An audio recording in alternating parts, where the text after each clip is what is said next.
James Talbot is preparing for the journey of a lifetime. While his feet will walk the length of New Zealand, his heart lies with Rarotonga's Creative Learning Centre. Going in for a day's volunteering isn't going to cut it.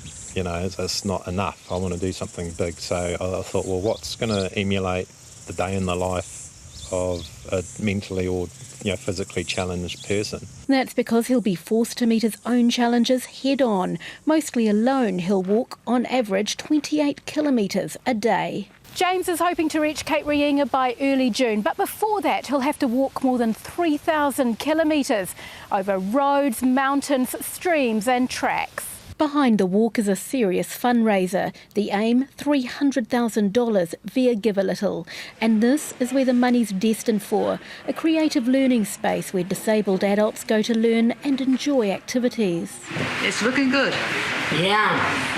This 4-room respite centre is where the cash is most needed to allow people to overnight instead of going to the hospital. Unfortunately, having built those rooms, we have insufficient funds to ensure that those people that want to stay there, we can afford to manage and to staff them. And we've got our sister-in-law in there as well.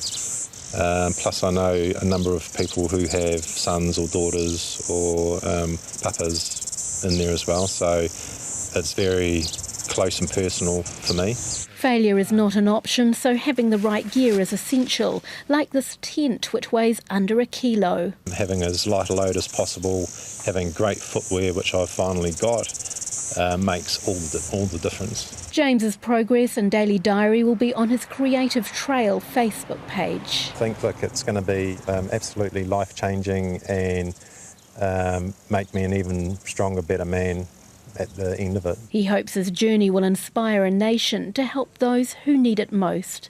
Barbara Drever, One News.